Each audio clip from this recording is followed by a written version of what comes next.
Olá, nesse vídeo a gente vai falar rapidamente sobre o potencial de ação cardíaco. A grosso modo, o coração tem dois tipos de células, as chamadas células contráteis, que correspondem às células musculares cardíacas mesmos, os cardiomiócitos, e as células condutoras que correspondem ao nó sinoatrial, as células do nó átrio ventricular, feixe de His, fibras de Purkinje, e que são células que, como o próprio nome já diz, elas são responsáveis pela condução do potencial de ação pelo coração, ao contrário das células contráteis, que agem, como o próprio nome já diz, contraindo. Bom, mas qual que é a sequência do potencial de ação no coração? A gente tem, em primeiro lugar, o potencial de ação é disparado lá no nó sinoatrial, percorre vias internodais e interatriais, chega até o nó atrioventricular, passa pelo feixe de His e por último atinge as fibras de Purkinje, despolarizando a região dos ventrículos. Vamos começar detalhando o potencial de ação característico dos átrios, ventrículo e sistema Purkinje. O potencial de ação nesses tecidos tem caracteristicamente 5 fases. De início você tem lá o potencial de ação disparado pelo nó sinoatrial, ele conduz o potencial e pá, despolariza as células atriais, por exemplo. Aí a gente tem a fase zero. Na fase zero você tem aí caracteristicamente um aumento à condutância ao sódio. Com esse aumento da condutância ao sódio, mais sódio vai entrar para dentro da célula, ocorre mais influxo de sódio, elevando aí o potencial da membrana, sendo responsável por essa fase de deflexão ascendente. Na fase 1, caracterizada por essa declinação na curva aí, ocorre a chamada repolarização inicial. A repolarização inicial é caracterizada por duas coisas. Você tem aí tanto o fechamento dos canais de sódio, quanto um concomitante aumento da corrente de efluxo de potássio.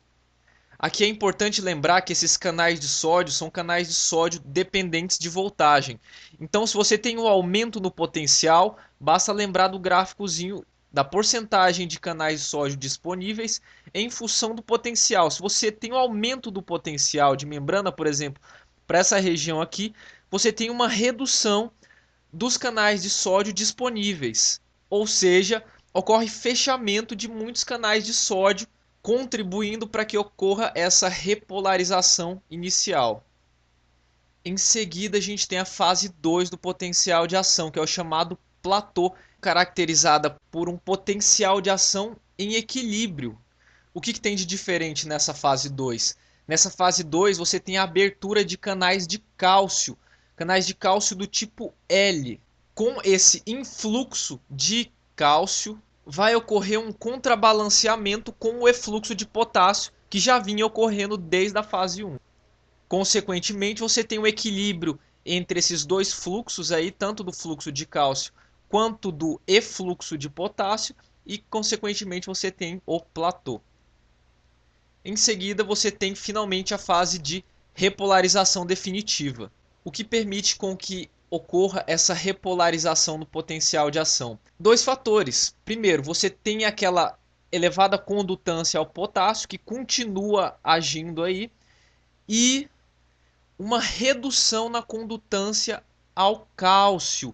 Essa redução na condução do cálcio vai ser responsável por essa repolarização definitiva. E por último você tem a fase 4, que é a fase do potencial de repouso. Nessa fase você tem um equilíbrio aí das correntes iônicas de influxo e de efluxo. Outra coisa que é importante lembrar aqui é que o potencial de repouso do potássio é muito próximo do potencial de repouso da própria célula. Portanto, esse efluxo de potássio aí visa estabelecer aí o potencial de repouso mais próximo possível do potássio. Por isso que no final você tem um potencial de repouso aí muito próximo ao potencial de repouso do potássio. Bom, agora vamos falar de um outro tipo de potencial de ação, que é o potencial característico do nó sinoatrial. O que esse potencial do nó sinoatrial tem de especial? Ele tem de especial o automatismo. Esse automatismo vai dar aquele potencial de ação espontâneo do coração. O potencial de ação do nó sinoatrial, diferentemente do potencial de ação lá do átrio, do ventrículo, ele não tem aquele platô, ou seja, ele não tem aquele período de estabilidade lá logo após a repolarização inicial. Aqui a gente basicamente tem três fases, a fase 0, a fase 3 e a fase 4. Vamos detalhar cada uma delas.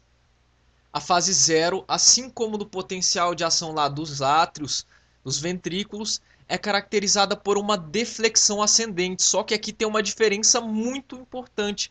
Repara na inclinação da curva do potencial de ação. A inclinação é muito mais branda do que a inclinação lá do potencial de ação dos átrios, ventrículos e sistema Purkinje, que é uma deflexão brusca, assim. Mas o que faz com que essa deflexão não seja tão íngreme quanto a deflexão lá do potencial de ação dos átrios e dos ventrículos? Bom, porque aqui quem é responsável pela deflexão ascendente é o cálcio e não o sódio. O que isso tem a ver?